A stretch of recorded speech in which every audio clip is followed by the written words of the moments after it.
Hello friends, എല്ലാവർക്കും നമസ്കാരം. നിങ്ങളേവരും കാത്തിരിക്കുന്ന രേവതിയുടെയും സച്ചിയുടെയും ഇനി വരാനിരിക്കുന്ന അപ്കമിംഗ് വിശേഷങ്ങളിലേക്ക് എല്ലാ കൂട്ടുകാർക്കും സ്വാഗതം.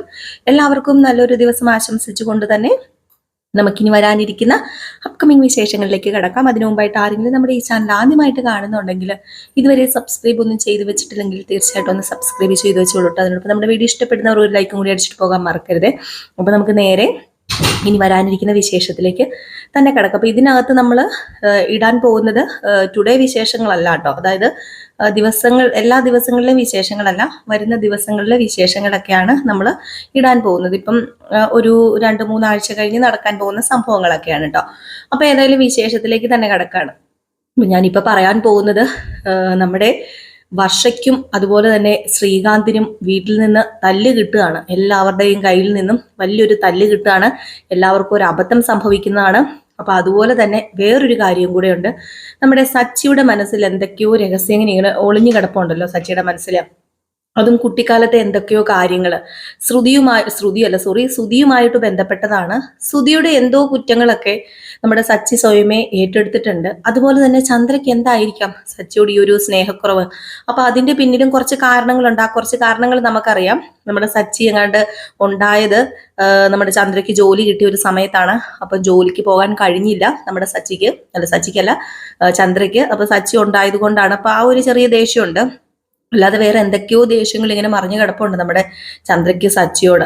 അപ്പൊ അതിന് കാരണം എന്താണ്? അപ്പം ആ ഒരു വലിയ തെറ്റ് ചെയ്തത് നമ്മുടെ സച്ചിയാണ് എന്ന് പറഞ്ഞാണ് ചന്ദ്ര ഇരിക്കുന്നത്. പക്ഷെ ഈ തെറ്റ് ചെയ്തത് വേറെ ആരുമല്ല, നമ്മുടെ ശ്രുതിയാണ്. അത് സച്ചി ഏറ്റെടുക്കുകയാണ് ചെയ്തത്. അപ്പൊ അതിനും പിന്നിലും കുറെ കാര്യങ്ങളും കഥകളും ഒക്കെ ഉണ്ട് കേട്ടോ.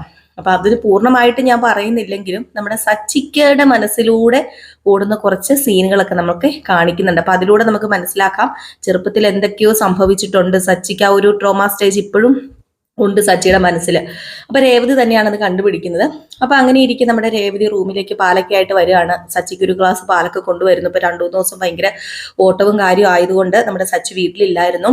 അപ്പൊ സച്ചിക്ക് എന്ത് ചെയ്യുന്നു, കുറച്ച് പാലൊക്കെ ആയിട്ട് വരികയാണ് നമ്മുടെ രേവതി. എന്നിട്ട് ഈ പാല് പതിവില്ലാതെ കണ്ടു കഴിഞ്ഞപ്പോ ഇതെന്താ രേവതി പാലൊക്കെ ആയിട്ട് വന്നേന്ന് ചോദിച്ചപ്പോ അത് പിന്നെ സച്ചേട്ടാ കുറച്ച് ദിവസം ആയില്ലേ സച്ചേട്ടൻ ഇങ്ങനെ ഓടുന്നു, ഓട്ടമൊക്കെ അല്ലായിരുന്നോ, അവിടെ ഇവിടെ ഓടി കറക്റ്റ് ഭക്ഷണമൊന്നും കഴിക്കാൻ പറ്റിയില്ലോ. അപ്പൊ ഇന്ന് വീട്ടിൽ വന്ന് നന്നായിട്ടൊന്ന് ഉറങ്ങുമല്ലേ. അപ്പൊ ഉറങ്ങുന്നതിന് മുമ്പ് പാല് കഴിക്കുന്നത് നല്ലത്. അപ്പൊ നന്നായിട്ട് ഉറങ്ങാനും പറ്റും. അപ്പൊ നല്ലതാണ് ശരീരത്തിന്. അതുകൊണ്ടാണ് ഒത്തിരി മധുരമൊന്നുമില്ല, ലേശം മധുരം ഇട്ടിട്ടുള്ളൂ. ഇത് കുടിക്കാൻ പറഞ്ഞിട്ട് നമ്മുടെ സച്ചി ആ പാല് കുടിക്കുകയാണ്. അങ്ങനെ സച്ചി ആ പാല് കുടിച്ചു. പാല് കുടിച്ചൊക്കെ കഴിഞ്ഞപ്പോഴത്തേക്ക് നമ്മുടെ രേവതി, അതെ സച്ചേട്ട കുറെ നാളായിട്ട് എന്റെ മനസ്സിൽ കിടക്കുന്ന ഒരു സംശയം ഞാൻ സച്ചേട്ടനോട് ചോദിച്ചോട്ടെന്ന് ചോദിച്ചപ്പോ എന്താടി സംശയം ചോദിച്ചോളാൻ പറഞ്ഞപ്പം അത് പിന്നെ വേറൊന്നുമല്ല, സാധാരണ എല്ലാ വീടുകളിലും 3-4 മക്കളൊക്കെ ഉണ്ടെങ്കിലും അതിലേതെങ്കിലും ഒരാളോട് കുറച്ച് സ്നേഹം കൂടുതൽ കാണും. അത് സാധാരണ ഇളയവരോടാണ് വരാൻ കൂടുതൽ ചാൻസ്. വീട്ടിലാണെങ്കിലും ഞങ്ങൾ 3 മക്കളുണ്ട്. അപ്പൊ ശരത്തിനോട് കുറച്ചൊരു സ്നേഹമുണ്ട് അമ്മയ്ക്കും അച്ഛനും ഒക്കെ. അവൻ എന്ത് തെറ്റ് ചെയ്താലും ആദ്യം ശിക്ഷിക്കുകയൊക്കെ ചെയ്യുമെങ്കിലും ഒരു സ്നേഹമുണ്ട്, അത് ഞങ്ങൾക്കും അറിയാം. അപ്പൊ അതുപോലെ തന്നെ ഇവിടെ പക്ഷേ അനിയനോടല്ലല്ലോ, എന്ത് പറ്റി ശ്രുതിയോടാണല്ലോ ഇത്ര സ്നേഹം കൂടുതൽ. മാത്രമല്ല ശ്രീകാന്താണ് ഏറ്റവും അനിയൻ. ശ്രീകാന്തിനോട് വലിയ സ്നേഹമൊന്നും കാണിച്ച് ഞാൻ കണ്ടിട്ടില്ല. സ്നേഹം ഉണ്ട് എങ്കിൽ പോലും ശ്രുതിയോടാണല്ലോ സ്നേഹം. അതിന്റെ കാരണം എന്താ സച്ചേട്ടൻ? സച്ചേട്ടന് ഇത്രമാത്രം സച്ചേട്ടൻ്റെ അമ്മ വെറുക്കാനുള്ള കാരണം എന്താ? സച്ചേട്ടൻ്റെ അമ്മേനെ ഇഷ്ടമാണെന്ന് എനിക്കറിയാം. ഇത് എന്തൊക്കെ വഴക്കുണ്ടാക്കിയാലും പറഞ്ഞാലും എടുത്താലും അമ്മയോട് സച്ചേട്ടന് ഒരു ചെറിയ സ്നേഹം ഉണ്ടെന്ന് എനിക്കറിയാം. പക്ഷെ എന്താ സച്ചേട്ടൻ ഇങ്ങനെ, സച്ചേട്ടനോട് അമ്മ ഇങ്ങനെ എന്നൊക്കെ ഇങ്ങനെ ചോദിക്കുകയാണ്. ഇത് കേട്ടപ്പോൾ തന്നെ നമ്മുടെ സച്ചിക്ക് തിരിച്ച് എന്തു മറുപടി പറയണമെന്നൊന്നും അറിയില്ല. അങ്ങ് മിണ്ടാതെ നിൽക്കുകയാണ്. അപ്പം രേവതി പറഞ്ഞ് സച്ചേട്ടാന്ന് വിളിച്ചു. അപ്പം ഒരു നിമിഷം എന്തോ ബൈക്കിലേക്ക് ചിന്തിച്ച പോലെ നമുക്ക് തോന്നി കേട്ടോ സച്ചി. അപ്പൊ സച്ചി പെട്ടെന്ന് അത് പിന്നെ രേവതി ഒന്നുമില്ല, നീ ഇപ്പൊ ഇതൊക്കെ എന്തിനാ അറിയും, നീ പാതിരാത്രി നിനക്ക് വേറൊരു പണിയില്ല, കയറി കിടന്ന് ഉറങ്ങാൻ നോക്കാൻ പറയുമ്പം അല്ല സച്ചേട്ടാ, ഇതെനിക്ക് ഇപ്പൊ തോന്നിയ സംശയങ്ങളൊന്നും അല്ല, പണ്ട് മുതലേ ഈ സംശയം എനിക്കുണ്ട്. അതിന് കാരണം ഒന്നാന്ന് എനിക്കറിയാം, ഒരു കാരണം എനിക്കറിയാം. ആ ഒരു ജോലി സമയത്ത് അമ്മയ്ക്ക് ജോലിക്ക് പോകാൻ പറ്റിയില്ല സച്ചേട്ടൻ ഉണ്ടായതുകൊണ്ട്. പക്ഷെ അതൊന്നും അല്ല, മനസ്സിൽ വേറെ എന്തൊക്കെയോ അമ്മയുടെ മനസ്സിൽ കിടപ്പുണ്ട്. അതുപോലെ സച്ചേട്ടൻ എന്നിൽ നിന്നും എന്തോ മറച്ചു വെക്കുന്നുണ്ട്. അതുപോലെ അച്ഛനൊക്കെ എന്നിൽ നിന്നും എന്തോ മറച്ചു വെക്കുന്നുണ്ട്. അച്ഛനാണെങ്കിൽ സച്ചേട്ടന് ഒരുപാട് ഇഷ്ടവുമാണ് താനും. അപ്പം അച്ഛനും സച്ചേട്ടനും മാത്രം അറിയാവുന്ന എന്തെങ്കിലും കാര്യങ്ങളുണ്ടോ, അത് ശ്രുതി ആയിട്ട് ബന്ധപ്പെട്ടതാണോ എന്നൊക്കെ ഇങ്ങനെ ചോദിക്കണം. അപ്പോഴത്തേക്കും പെട്ടെന്ന് സച്ചി പേടിച്ചു പോയി. സത്യങ്ങളൊക്കെ രേവതി അറിഞ്ഞ പോലെയാണ്. ഇത് എന്തു പറ്റി? അപ്പം സച്ചിയോട് ചോദിച്ചു, അല്ല സച്ചേട്ടൻ ജയിലിൽ കിടന്നിട്ടുണ്ടോ എന്നിങ്ങനെ ചോദിച്ചു. ഇത് കേട്ടതും രേവതി, നിനക്ക് എന്താ പറ്റിയത്, നീ എന്തിനാ ഇപ്പൊ ഇതൊക്കെ അന്വേഷിക്കുന്നത്? ഓഹോ, എന്റെ ബാക്ക്ഗ്രൗണ്ട് എല്ലാം കുത്തിയെടുത്തോണ്ട് വരികയാണോ? ഞാൻ ജയിലിൽ കിടന്നിട്ടുണ്ട്, പലതവണയും കിടന്നിട്ടുണ്ട്. മാത്രമല്ല, ഞാൻ ജയിലിൽ കിടക്കുന്നതിന് പല കാരണങ്ങളും ഉണ്ടായിട്ടുണ്ട്. നിനക്കറിയാലോ, ഞാൻ ചെറിയൊരു ഗുണ്ടയായിരുന്നു, കൊട്ടേഷൻ ടീമിലൊക്കെ ഉണ്ടായിരുന്നു, നിനക്കറിയാലോ. അങ്ങനെ ഞാൻ ജയിലിൽ കിടന്നിട്ടുണ്ട്. ഓഹോ, അതും കണ്ടുപിടിച്ചോണ്ട് വന്നേക്കാണോന്ന് ചോദിച്ചപ്പം, അല്ല സച്ചേട്ടാ, സച്ചേട്ടൻ ചെറുപ്പത്തിലെ, അതായത് പഠിക്കുന്ന സമയത്ത് ജയിലിൽ കിടന്നിട്ടുണ്ടോ എന്ന് ഞാൻ ചോദിച്ചെന്ന് പറഞ്ഞപ്പോ, രേവതി, ഈ സംഭാഷണം ഇവിടെ നിർത്തിക്കാം. അതാണ് എനിക്ക് നല്ലത്, നിനക്ക് നല്ലത്, നമ്മുടെ ജീവിതത്തിന് നല്ലത്. അതുകൊണ്ട് ഇനി നീ കൂടുതൽ ഒന്നും പറയണ്ട. പറയേണ്ടതൊക്കെ നീ പറഞ്ഞു, ഞാൻ കേൾക്കേണ്ടതൊക്കെ കേട്ടു. നമ്മക്കിടയിൽ ഇനി ഒരിക്കലും ഈ ഒരു പ്രശ്നം ചിക്കിച്ചകഞ്ഞുകൊണ്ട് നീ വരരുത്. അത് ചിലപ്പം എൻ്റെ മാക്സിമം അങ്ങേയറ്റം വരെ പിടിവിട്ടു പോകുന്ന അവസ്ഥയിലെത്തും. അതുകൊണ്ട് രേവതി, നീ പോകാൻ പറയാണ്. എന്ന് പറഞ്ഞു. അത് പിന്നെ സച്ചേട്ടന് വിഷമമായെന്ന് തോന്നുന്നു, കണ്ണുകളൊക്കെ നിറഞ്ഞല്ലോ എന്ന് പറഞ്ഞപ്പോഴത്തേക്കും, രേവതി, എനിക്ക് കുറച്ച് വെള്ളം വേണം, എനിക്ക് വെള്ളം എടുത്തുകൊണ്ട് തരാൻ പറഞ്ഞപ്പോൾ രേവതി പറഞ്ഞു, ഞാൻ ചോദിച്ചതിന് ആദ്യം സച്ചേട്ടൻ ആൻസർ പറ, എന്നിട്ട് ഞാൻ വെള്ളം എടുക്കാൻ പറഞ്ഞപ്പോൾ അവിടെ ഇരുന്ന ആ ഒരു കസേര, ഇപ്പൊ ഫ്രണ്ടിൽ കസേര ഉണ്ട്, ഒറ്റ വലിച്ചു നീക്കലായിരുന്നു സച്ചി. എന്നിട്ട് ഞാൻ വെള്ളം എടുത്തോളാം, എനിക്ക് ആരും വെള്ളം എടുത്തു തരണ്ടെന്ന് പറഞ്ഞങ്ങ് അടുക്കളയിലേക്ക് അങ്ങ് പോയി. രേവതി പേടിച്ചു പോയിട്ടോ.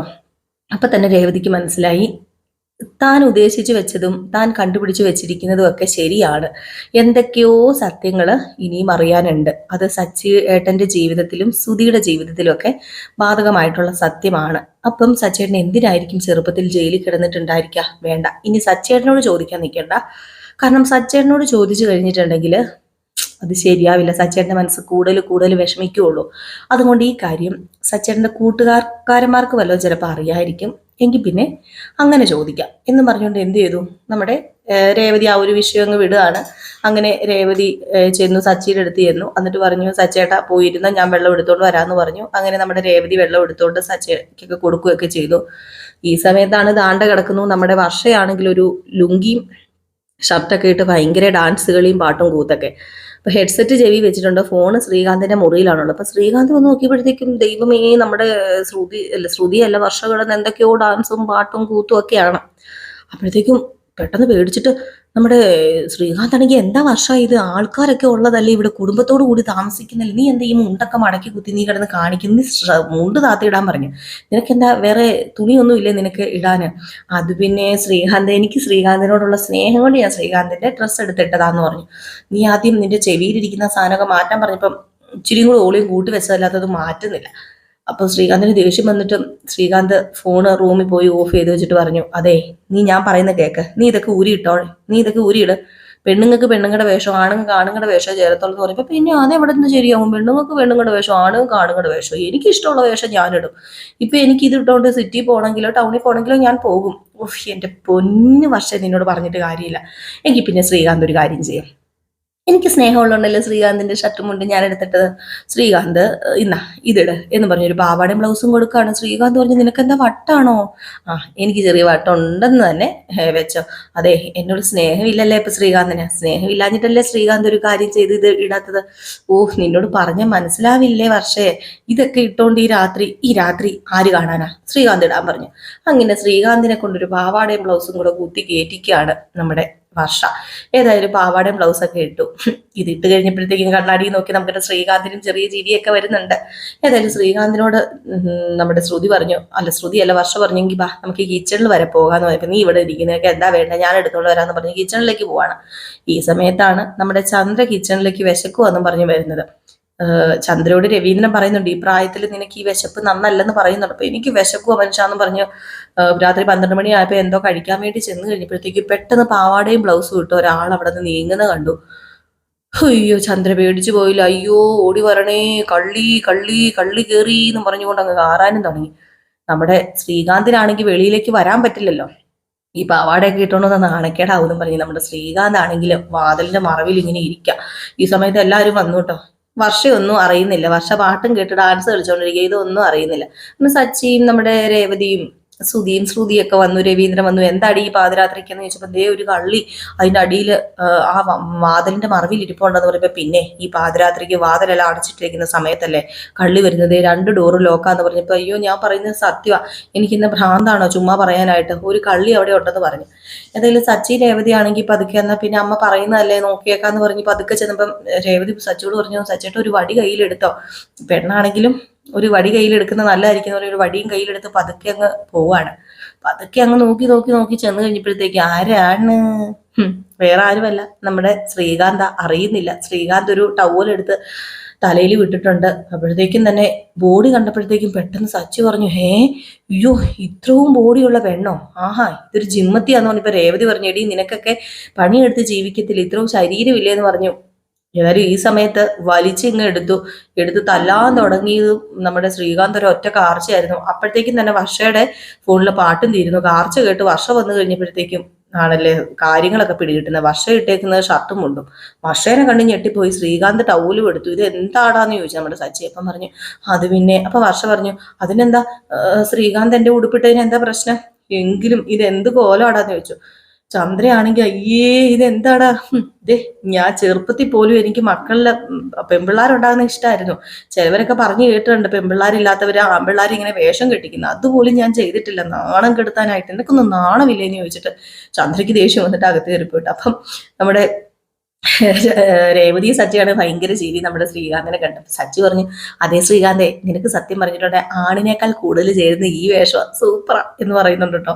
ഏതായാലും നമ്മുടെ ശ്രീകാന്ത് ഇതൊക്കെ കേട്ടിട്ട് ചിരിക്കുന്നു. ശ്രുതിക്കും ഒക്കെ ചിരി വരുന്നുണ്ട്. അപ്പോൾ ഒരു ചെറിയ കോമഡി രംഗമൊക്കെയാണ് കേട്ടോ. അപ്പോൾ ഏതായാലും കാത്തിരിക്കുക എല്ലാവരും. ഇതുപോലെയുള്ള ന്യൂ അപ്ഡേഷനുമായിട്ടും ഇതുപോലെയുള്ള പുതിയ നമ്മുടെ എപ്പിസോഡുകളൊക്കെ ആയിട്ട് ഞാൻ നിങ്ങളുടെ മുമ്പിൽ വരുന്നതായിരിക്കും. നമ്മൾ എല്ലാ ദിവസവും വീഡിയോസ് ഒക്കെ ഇടാറുണ്ട് കേട്ടോ. ഞാനും പിന്നെ ഇടയ്ക്ക് വേറെ ആരെങ്കിലും ഒക്കെ ആയിരിക്കും ചെയ്യാനായിട്ട് വരുന്നത്. എന്നും എനിക്ക് ചെയ്യാൻ പറ്റിയെന്ന് വരില്ല കേട്ടോ. അപ്പം ചിലപ്പം എന്നും ഈ മുഖം കാണുന്നില്ല, വേറെ ആരെങ്കിലും ഒക്കെ ആയിരിക്കും. അന്നും പറഞ്ഞ് നിങ്ങൾ അവോയ്ഡ് ചെയ്യരുത്. നമ്മുടെ ചാനൽ തന്നെയാണ്. അപ്പോൾ എല്ലാവരും കാത്തിരിക്കുക, സപ്പോർട്ട് ചെയ്യുക. അപ്പോൾ ടാറ്റ ബൈ ബൈ, ലൈക്ക് അടിച്ചിട്ട് പോകാൻ മറക്കരുതേ.